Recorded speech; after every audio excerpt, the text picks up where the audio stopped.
I have come here to chew bubblegum and kick ass. And I'm all out of bubblegum. So guys, John P. Claymore here, and this is my second video of the night. Both this video, which is going to be about Black Rifle Coffee Company, and the video I just made about the NFL and the national anthem, Black National Anthem, and the BLM slogans, they're both going to be released tomorrow. Also going to make an updates video strictly for anti-woke sports. I think I now pretty much have an idea of what I'm going to do as far as my content and spreading it around and how it's going to go. And I'll leave that video out there tomorrow. I'll probably release it on Tuesday, but I'll make it tomorrow. So let's get into this topic about Black Rifle Coffee Company, and let's ask the question if they are frauds, or are they grifters, or are they people who just use a certain block of the country to get successful, only to turn right back around and throw them under the bus. Before we get in this, guys, make sure that like button, make sure you subscribe, make sure you share this video, also the notification bell, sign off in the comment section. And this video is going to be filled actually with some questions as well, some questions that I have, all right? And I really want to get you guys' thoughts on this. Of course, I think I got my own thoughts, but please kick them around. So, as a veteran, you think you might want to support a veteran-owned coffee company. Well, I personally don't have the money to buy Black Rifle coffee. I've never actually had it, and I haven't had the money. I haven't had the money to buy Bearded Vet coffee. I haven't had the money to buy Invader coffee. I, for the most part, drink good old-fashioned Folgers, Bustelia, Cafe Bustelia is pretty good. Starbucks, well, not so much Starbucks recently. I just don't really like their regular coffee. Every now and again, I will get a latte. But apparently how this entire thing started, and I'll tell you real quick about how I came across it and what I found out. So Ian Miles Cheong, and I'll leave my thoughts on him alone because I still hadn't figured out everything, because I've been told different things and I've caught different things about him. Put out a tweet of Black Rifle coffee with a package that said Black Lives Matter on it. Okay, I thought it was a joke at first. And it started going around, and then Jeremy at the Quartering, he posted it up, and he had his thoughts. And I went and double-checked this, and apparently they did a article. Apparently they did an interview with the New York Times. And by the way, if you're a conservative, just stay the hell away from the New York Times. They haven't been honest about anything since, I guess, since probably the Bush administration. The New York Times credibility has been shot for years, so why a conservative coffee company CEO is going there, also with Matt Best and some of the other boys. And by the way, I have my own concerns about that program, because I'm starting to think that, well, I'll get into it a little more in a second, but apparently what they said was that they wanted to flush the toilet, and I'll try to leave the article in the comment section or in the description box. They wanted to flush certain members of their support. Okay, this whole thing stemmed back to Kyle Rittenhouse, okay? Apparently when Kyle Rittenhouse first got out of jail, he was seen at a party wearing a Black Rifle Coffee Company t-shirt. And a tweet went out, and they basically condemned Kyle Rittenhouse, saying, we don't want any Nazis supporting our product, or we don't support Nazis, or something like that right there.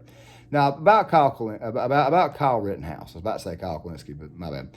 Got the two mixed up. So about Kyle Rittenhouse, we've had this litigation several times about what happened that night. So I can't find the videos. We have to rehash it, and I couldn't leave it in this video because YouTube might dox this video, or they might demonetize it or whatever.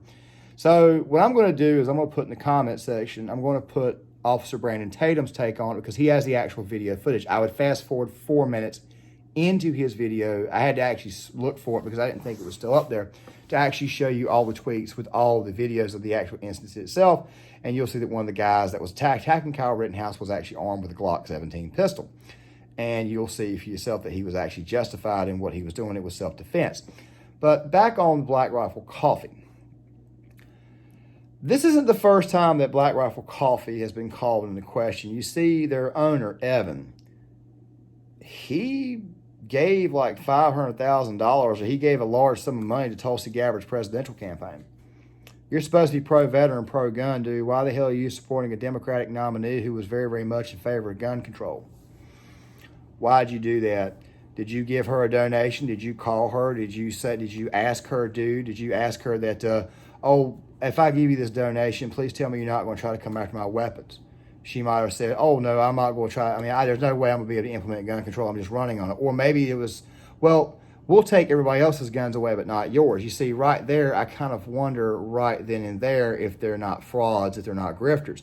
One more thing, too. One of the guys on the show, and you see when you see these videos like veterans react to scary movies, veterans react to this here, One of the guys who does the videos, you'll see Matt Best, Army Ranger. You'll see this guy here, Marine Scout Sniper.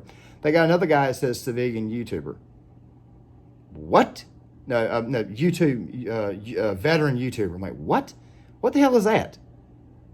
Can you name me the branch of service that guy has? You see, right there, their validity, I'm starting to question their validity. Also, something else, too. If this entire thing is true, that they use their customers, they want to step on their customers to get ahead, what does that say about Fox News' Katie Pavlich? I mean, she's always bringing out Black Rifle Coffee stuff. What does it say about the Hodge twins? I got to ask that question, too. And you guys know I had to take about the Hodge twins. Of course, this got some dislikes on it, but I just gave you my thoughts on it. I've noticed that they've been posting, they've been having Black Rifle Coffee in front of them the entire time. I got to honestly wonder, what are their actual conservative credentials? And you see, I'm trying to figure out myself if these people are frauds or not. I'm talking about BRCC. I'm talking about everybody. I mean, you already know Corlin Borsenko is jacked up, but I mean, I'm talking about the rest of the gangs, the rest of the supposed conservative YouTubers who've got over millions of subscribers. You see, I started to question this when Heavy Duty Country brought this up back last year, I think back in December of last year. All right. Now, he did make a video kind of, doing a bit of a mea culpa, saying they had come to an understanding. And obviously, I respect HTC's opinion, but I got to wonder, does this coffee company not care for a good portion of its base of support? I'm just curious. I mean, then again, though, at the same time, and let me go ahead and explain this really, really quick before anybody says boycott or anything like that. Let me explain something to you. There are boycotts and there are rejections. A boycott, let's say my left hand's a boycott. We'll say my right hand's rejected. Yeah, I know it's kind of jacked up. A boycott over here is designed to actually go out there and physically start, boycotting a company. I boycott every product you bring out. I'm not going to buy it, and nobody else should buy it, and you go out of your way to do it. A rejection is when one person says, look, I'm just not going to buy your product anymore. I'm going to go buy another product. I'm not in favor of boycotts. I never have been. However, I am okay with rejecting. You see, you can reject something without actually boycotting. You say, look, I'm not going to buy this product anymore and go buy something else. Right now you got Bearded Vet. By the way, Black Rifle Coffee blocked Bearded Vet on Twitter. That right there might be a sign that maybe Black Rifle Coffee is being exposed. I remember these guys first came out. I thought that their content was hilarious. That was really good. And then after a while, I was like, this right is starting to get fake. This right is starting to look a little bit unreal. This right is starting to look a little bit too comical. You know what I'm saying? So, yeah, give Bearded Vet a chance. Give not only Bearded Vet, give Invader Coffee a chance. Give these other coffee companies ran by veterans a chance. Try to dig a little bit deeper. And like I said, guys, I'll try to find those articles and I'll put them in the comment section in the description box. That way you guys can kind of read it and judge for yourself. But yeah, I'm starting to wonder if maybe Black Rifle Coffee is really just a bunch of, I don't believe they're frauds. I do believe they are obviously veterans. I'm not going to call them, I'm a vet myself. I'm not going to call them frauds as veterans. I do, however, think that it's possible that they could be grifting. And it is very, very possible that they may have decided to step on their clientele. All right. Now, I understand they have their own separate take on Kyle Rittenhouse, but did these guys even watch the videos and see what the hell really happened in Kenosha, Wisconsin? As I said before, guys, I will leave B Tate's video in there. And please, fast forward 4 minutes in to get through some of the commentary, but he shows you the actual videos and breaks it down. And you'll see that Kyle Rittenhouse was actually in the right. Guys, this is John P. Claymore. If you like this content, please hit the like button, subscribe, share this video. Also, hit the notification bell, sign up in the comment section, and I'll see you guys later. Now, hold on. You ain't the first son of a bitch to wake up out of their dream.